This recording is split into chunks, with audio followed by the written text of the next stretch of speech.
I am an absolute nerd when it comes to EB1. You know how big of a nerd I am? I got my EB1 in December 2021. That process traumatized me so much. I have been on a mission since then to figure out how can I make this goddamn journey smoother for somebody who's 10 steps behind me. Now, when I have to learn about something, this is one thing that I have learned in my PhD and research days is when you want to figure out what's happening in one area that you are interested in, you always start with something called literature review. Literature review is nothing but finding out what other people have done in the field up until this point. So my version of literature review is going to every EB1 webinar that is happening out there in the universe conducted by any law firm. I don't care. I'm going to sit my ass down in that webinar and I'm going to learn. And 99% of the time, it's always the same templated information, but there's going to be that 1% of the time where where I'm not looking to learn 900 things. I'm looking to learn that one thing from this one lawyer, which can change the game for me, which can help me and sharpen me in my ability to guide somebody else 10 steps behind me in the journey. So I went to one such webinar a couple of days ago, and there was one big takeaway from that webinar that can help you understand how do you package your work in a way that makes it strong. Now, we all know that there are 10 criteria in EB1. Not all criteria are weighted the same, and not all criteria are the same. There are certain criteria that move the needle on EB1 more than other criteria, and there are certain criteria in EB1 which are riskier and not worth the effort than other criteria. Now, what are those criteria which have high weightage, critical role, and original contributions of major significance? So this lawyer said that when we handle cases with our clients, we will always take these two criteria, and he called it a certain word. He called it that these are subjective criteria. Original contributions and of major significance and critical role are subjective criteria. Now, why are they subjective? Subjective meaning what one USCIS officer can consider critical to a job, another USCIS officer may not consider it as critical to the job.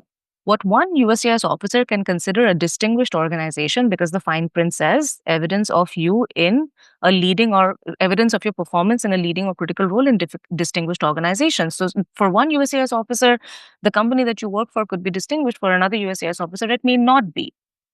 For one USCIS officer, the original contributions, they may be original. For another, it may not be. Of major significance for one, may not be of major significance for the other. So these are extremely subjective criteria, but also high reward criteria. So this lawyer suggested that whenever we work with clients, we support these subjective criteria with objective criteria. Now, what are these objective high reward criteria? Authorship, salary, and judging. So this is how they would have positioned. Let's say that you're working in a fintech company and you come up with a framework that has become a standard across the company. Now, what you can do is use this framework and churn it or revise it into a thought leadership article, into a talk, and bring it out to the universe. Now, what the lawyers would have done, I'm assuming, is they would take these authorship and these stocks or your high salary to justify this subjective criteria.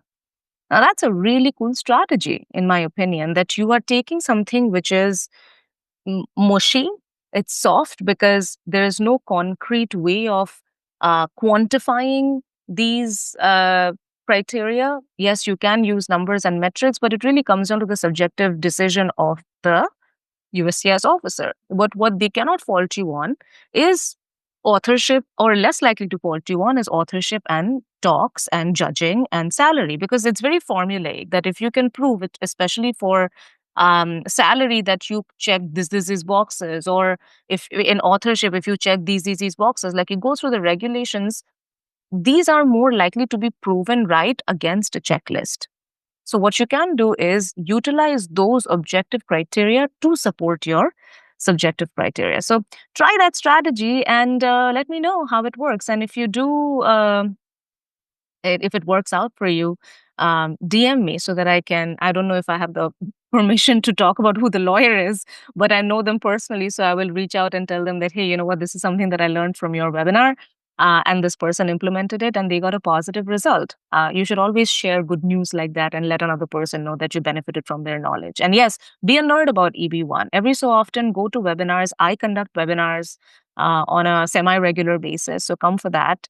Immerse yourself in a learning mode, immerse yourself in the EB1 mode, because that's how you get this job done. If you want to get EB1, hang out with people who have EB1. If you want to master EB1, hang out with people who have mastered EB1. It's contagious and you get to the finish line faster. I hope this helps.